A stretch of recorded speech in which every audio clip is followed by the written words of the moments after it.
Hey guys, and welcome to this week's edition of the Coffee and Hero Show, the pull list section. So I'm going to take you through all of the titles coming out this week that are on my pull list.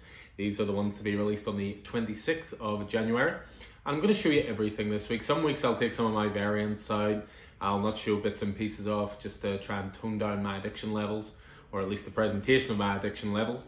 But I'm just going to show you everything this week. There's a ton of stuff here. There's some variants, there's some special editions, there's a few different bits and pieces, but just going to take you through it all. So the first thing up is the Batman Catwoman special. So this is out this week. This is a $10 square bound title, and I can tell you, having just read it, it is worth every penny. As a long-term Batman fan, this is the kind of issue that doesn't come along often. So this almost serves as, in a way, the ending of Tom King's run. You know, there's stuff in this that links back to the Batman annual when it showed an older Bruce married to Selina, their daughter Helena, of course, who's in the main Batman Catwoman series.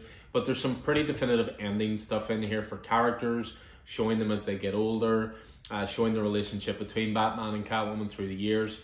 This is big words I'm going to say here, and this is in a week where I'm going to show Deadly Class and Saga.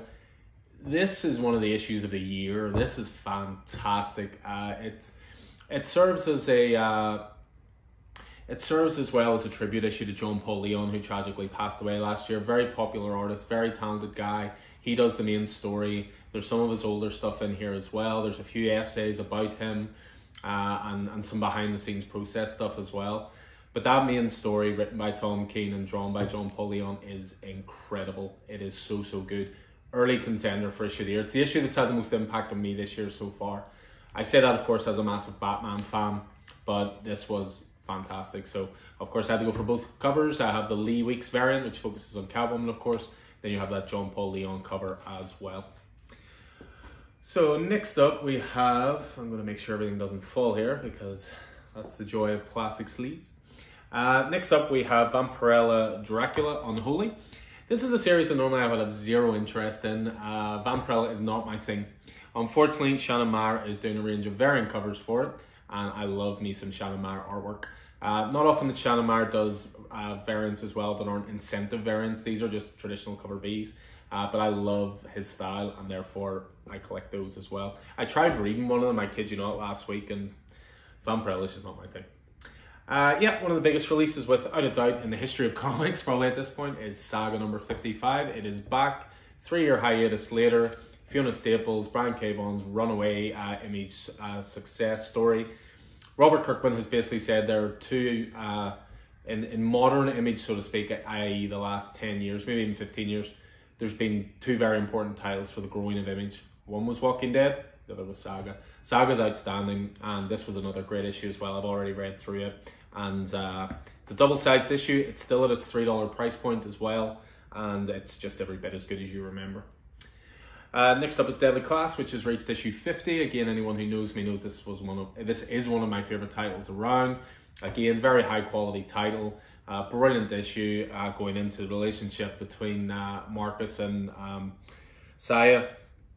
Brilliant stuff. Again and again, sad it's coming to an end. The next thing is a bit of a wee special edition that I can't really show you all of, but essentially David Mack is doing a range of Something Is Killing the Children variant covers. So this is the cover for issue 1. You can see in the front. It's in a plastic sleeve, so I haven't broken it out of there just yet.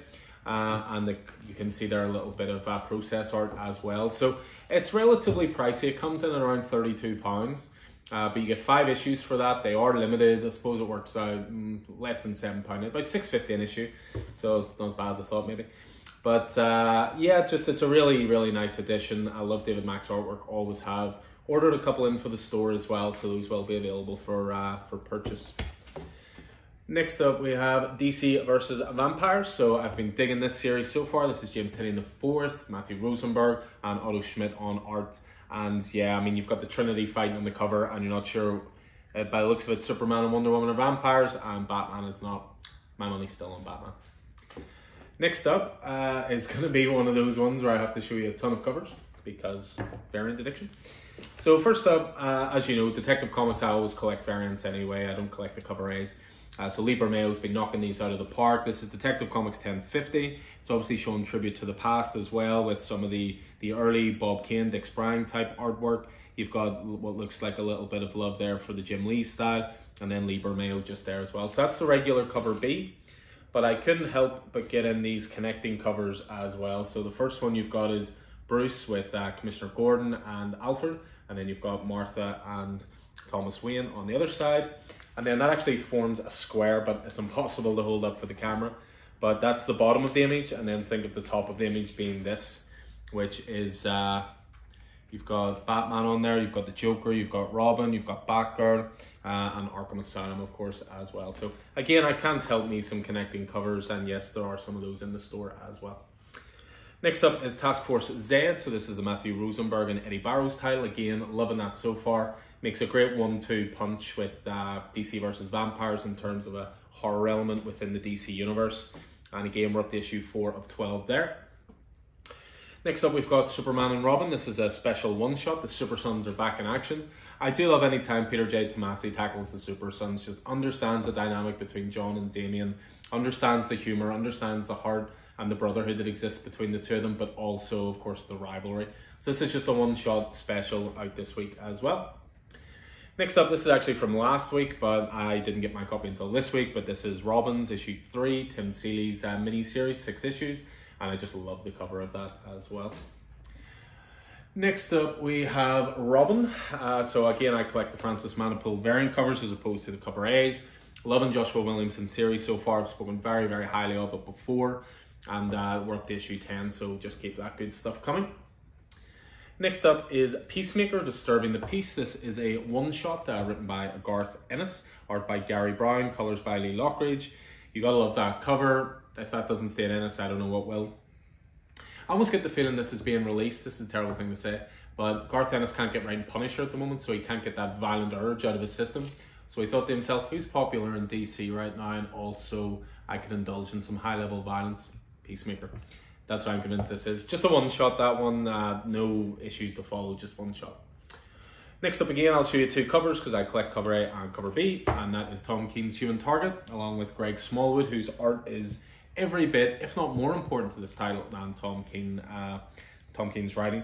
But we also have the variant cover there to the side as well, because again, I love me some variant covers with this. Human Target's brilliant. It's 4 issues in. It's going to be another 12-issue mini-series, and I say this every time with Tom King stuff, but it seems to be getting better. Next up is Captain America Iron Man. So this is the Derek Landy Angel Unzueta double act issue. Alex Ross covers, of course, always a bonus. Again, the direct continuation on from the Falcon Winter Soldier story that Derek Landy told. And again, this has been really, really great, which is something I don't often say about anything to do with Iron Man. But on to good Marvel characters now. Daredevil. So next up is Devil's Reign. We're up to issue 3 of 6. I was delighted to see today the previews books arrived this week. Of course, we've got them in store. I'll be doing the previews board in the next couple of days. Great to see Daredevil is coming back after Devil's Reign with Chip Zdarsky still at the helm. There's a brand new #1 solicited in there. It's going to be a continuation of his run. He's not resetting anything, but I think it's just one of those situations where it's easier to sell a brand new #1 as a starting point for people, as opposed to saying issue 37, but jump on here. But anyway, yeah, Chip Zdarsky, Marco Cichetti, loving Devil's Reign so far. And next up is a Devil's Reign tie-in series, which is Winter Soldier. I've been really, really enjoying all of the tie-in series for Devil's Reign so far. I've been jumping on all of those. And I believe this one is a one-shot as well. So, jump onto that. Next up, set your timers for usual crazy, stupid, over-the-top speculation issue of the week, which is Thor 21. Apparently Thor 20 was a cameo. Thor 21, his first full appearance. This is a load of nonsense to me. You well know my thoughts on this on modern comics. You know, should be cover price the day they come out. Always will be with us, especially with pull lists.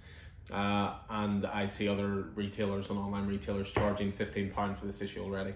Drives me insane. Just jump on Thor because it's bloody good. Donny Cates been doing great work with Thor, and of course it's Nick Klein on art for this as well.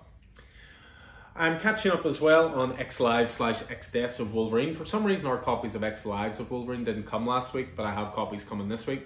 So I've got X Deaths of Wolverine here. This one I went with the variant, which is Stephanie Hans, who of course was the artist on Die. Such a great series.